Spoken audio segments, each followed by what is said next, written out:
So what I want to do with this video is to show you how to craft an impactful research paper. And to be able to do this, I want to walk you through the stages that have to be in place if you want to create a paper that has the greatest impact, such that it can attract loads of citation, it will be acceptable by high impact factor journals, and above all, it will also give you the reputational credit that you need as part of your academic career. So if you're interested in this, sit back and relax as we go through this video together. So at the outset, if you want to craft an impactful research paper, there are 3 stages that you have to be aware of. The first is the pre-writing stage. Yes, if you want to do a good paper, write even before you get a pen and you begin to write or you start typing within your computer. There are things that have to be in place first to make that paper excellent. And then the second stage is actually the writing and the submission stage. Yes, you have to write and create paper that will then be submitted and create that impact that you want. And then the final stage is the post-writing stage. So there are a few things that you need to be aware of and you need to do after you've already submitted the papers that will all contribute in making your paper impactful.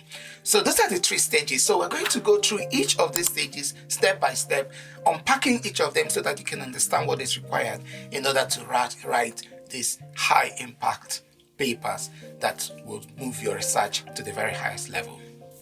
So with the pre-writing stage, the very first thing that you need to do is you need to start with an excellent research question. Your research question is absolutely important if the impact of your paper is going to be far-reaching. There is no need picking up a research idea that has been published quite a lot. One, you will struggle to get that paper published. So your research question must be something that is contemporary, must be something that is relevant to the field of research that you're working in. And you'll find that information by probably going to conferences, reading recent publications. They will all give you ideas about what is contemporary in your field. And that is the first thing you need to do. So still part of your pre-writing stage, the next step that you need to still in preparing for this is to carry out an extensive search of the literature around the research question that you're working with.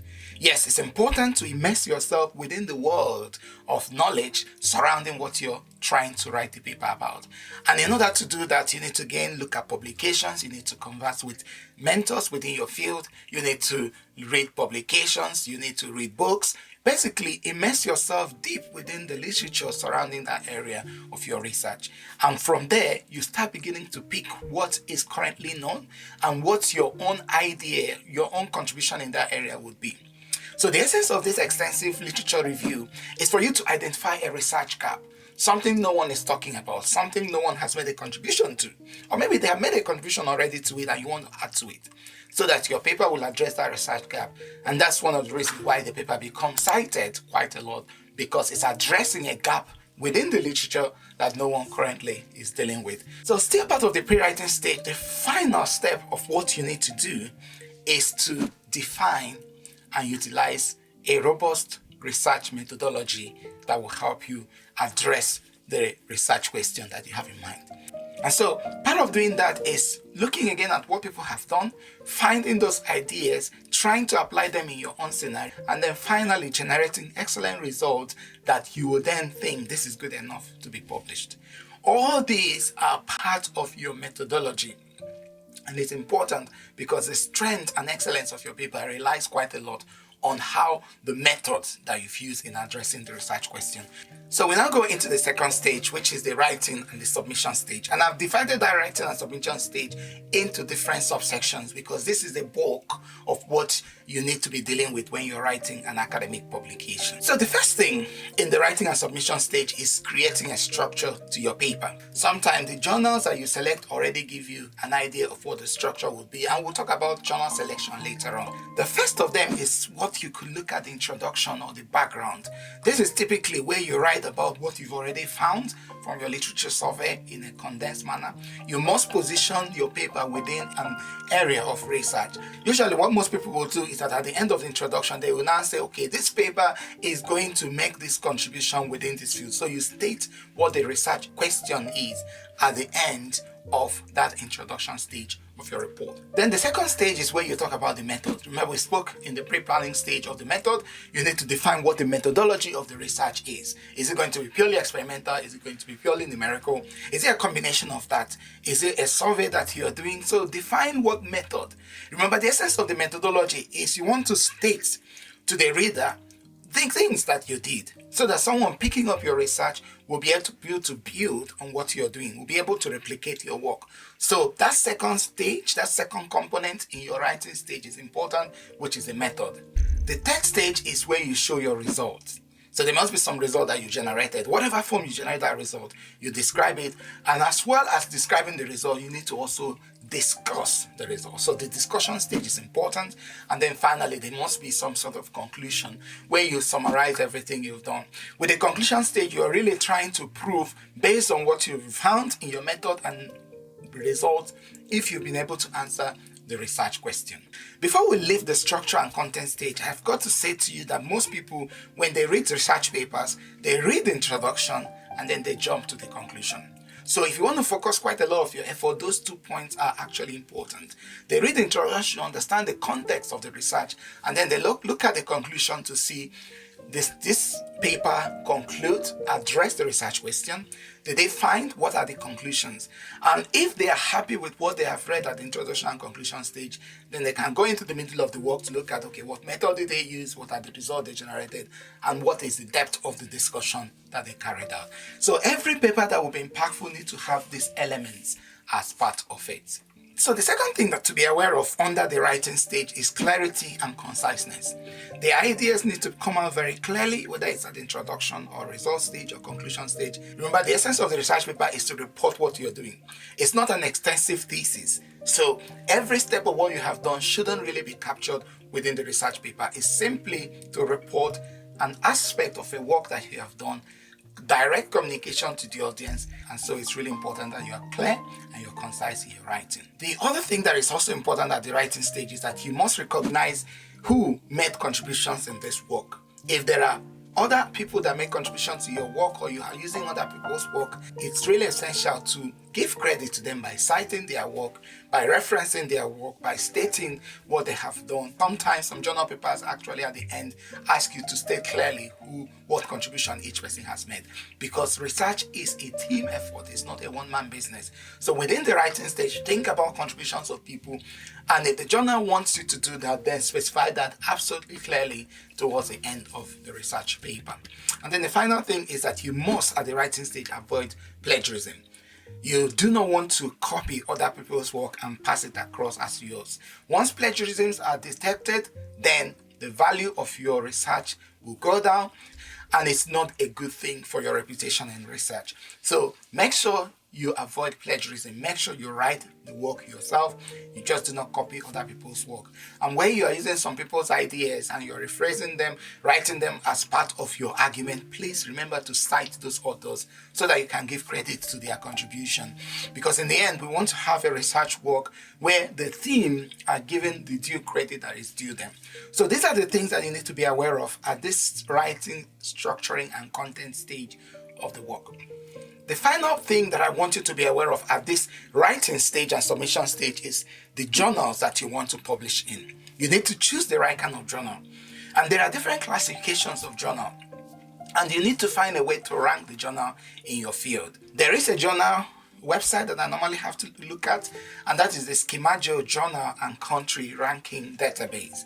So it has a collection of all journals. So if you go there, you can search out for a journal in your field of interest. Look at the ranking of this journal. Some of them are Q1, some of them are Q2, Q3, and Q4. What does that mean? The Q1 journals are the topmost quartile of the journals, so the journals from 75 to 100% quartiles. So these are the most powerful journals in your research area. The Q2 are sort of between the 50 and the 75%, and then of course we really don't want to go to the Q3 and the Q4 journals. So if you want to write an impactful paper, you should be targeting the Q1 journals Or if you can't get onto them, maybe the Q2 journals, because those are the sort of journals where the elite contributors in your field, that's where they are publishing. So you're most likely going to get excellent reviewers reviewing your work. If your work is accepted in this journal, then it's going to be read with the people that matter in your field, and it will give you that reputational credit that you need. So I've got to say that you have to pick your journals very well. Also, you must pick the journal that fits the research area. A lot of times there may be excellent journals that you think I want to publish here, but maybe it's not the right audience for the paper that you want to publish. So you need to be aware of which journals. And again, researching around possible journals, maybe contacting the editors, giving them ideas of what you're trying to write about and say, would this be a suitable journal? Consulting with mentors in your field and said, okay, I've got this idea. Do you think this will be a good journal for me to publish? You really have to select your right journal, because if you pick the wrong journal, even though the paper is the best, it probably may be rejected, and that is a lot of frustration for you. The final thing you need to do as part of this writing and submission stage is make sure that you know about the submission guidelines. You could draft your paper initially, and then once you identify the journal, change the drafting of your paper to fit with whatever the journal guidelines are. And so that brings us to the end of the second stage, which is the writing and submission stage. Even though you've written the journal, you've submitted it, and you've sent it off to the editor, and you're waiting for feedback from the editor, what do you do? Do you just sit back and wait? So the last stage is the post-writing stage, and it's also an absolutely important stage, because that's where you actually improve the quality of your paper and also give your paper more leverage for it to be more impactful in the community. And the first stage of this post-writing stage is what I describe as you embracing wholeheartedly the peer review stage. I find that a lot of times with my own students, they get quite upset with the feedback from the reviewers. And a lot of times they will say, oh, the reviewer doesn't know what he's talking about. They don't get my paper. And I understand that, because I've been there, as a research student, even as an academic, where I feel like the reviewers don't understand what I'm trying to do. But I really would encourage you, if you want your paper to be impactful, read the reviewer's comments. Study the reviewer's comments without bias.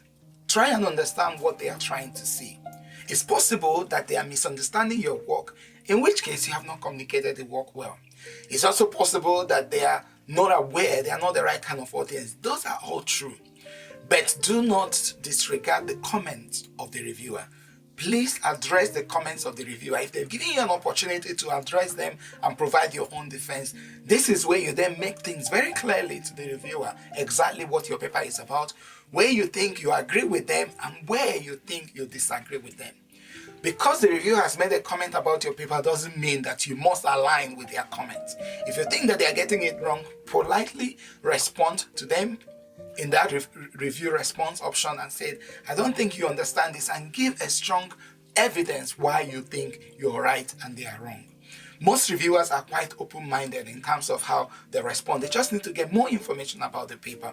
I know there are times some reviewers are a little bit obstinate and they may not understand, but your role in the post-review stage, post-submission stage, is to respond robustly to the feedback that has been given by the reviewer and to make sure that the reviewer understands exactly what you're doing. Where they think that you need to expand on the paragraph, then do that. Where they think that there are typographical errors, correct those errors. Where they think that there's too much information that you need to condense that. All that is aimed at making the work important and impactful. And embracing wholeheartedly the review process, the peer review stage, is essential in making your work fantastic, and I can't overstress the importance of that. And so let's assume you've made that and you've sent it back, and the reviewer, the editor with the reviewers have reviewed it, and your paper is published and they've given you a link to your paper. Then the final stage of this post-writing stage is where you actually have to do the marketing of your work. I know a lot of times you think once it's published, the publisher will then go and market the work, and they do a good job of marketing the work, of putting it out there. But it would be amazing for you, the author of the paper, to actually be the one shouting about your paper. And so there are different ways of doing this. One of the easiest ways is just on social media, especially on LinkedIn. So why not get your paper, the link to your paper that the publisher gives you? You should really proactively champion what work you do. And if you go to a site like LinkedIn, you see already people saying, oh, this is a paper that we published. And then that way, people are aware of what you're doing. But even beyond just posting it on LinkedIn, One of the things that I do, and I really recommend that you do, is why not make a short video about the findings in your paper. It could be a 5-minute video to say, oh, this is the most recent paper that we published. We tried to do this. This is the introduction. This is the method that we used. This is the result that we got. And these are the key conclusions for the paper. If you think you can do that and you can just make a 1-minute video about the key conclusions from the paper, why not make a YouTube short about the paper? Because the more information you put out there about your paper, the more people are reviewing it. And since I started making YouTube videos about my research, I've seen quite a lot of citation to my papers, because a lot of my work on YouTube is really talking about most of my research and the papers, and a lot of times students ask me, where can I get more information about this? Where can I point them to my papers? And so I'm seeing a lot of citation increase to my papers. I'm seeing a lot of publications where they're adopting some of the ideas that I've got. And some of these papers are 10 years old papers. So by talking about your research, by making videos, writing blog posts, newsletter articles about your work and putting it on the internet, you will not be able to understand the extent of how much impactful that work would be. In fact, most journal houses have a metrics for quantifying the social media engagement of your paper, and that's what they call the alt metric. And that is how your paper is being conversed in the social media community. What is the engagement in that? So the journal houses identify that, but I know a lot of academics and researchers don't actually do that, but you can by yourself begin to do that. You can decide, I'm going to tweet about this paper, I'm going to publish it on LinkedIn, I'm going to publish it on TikTok, on Facebook, on YouTube, whatever platform. Already, if you just by posting those papers in those 5 places or 6 places, you already have 6 possible alt-metric mentions of your paper. And that can only go a long way to continue to increase the impact of your work. So I really will encourage you, post-submission, post-publication, engage with social media to make your work more impactful. Another thing that you may want to do beyond just publishing your paper is to go to conferences and publish a poster presentation about your paper. And so if you are thinking about creating a poster and you're not sure of how to do that, look at this video and this video that I made showing you how you can create a poster presentation in PowerPoint or in Canva so that you can then continue to increase the conversation around your paper. Thank you for your interest in this channel, and I'll see you in the next video.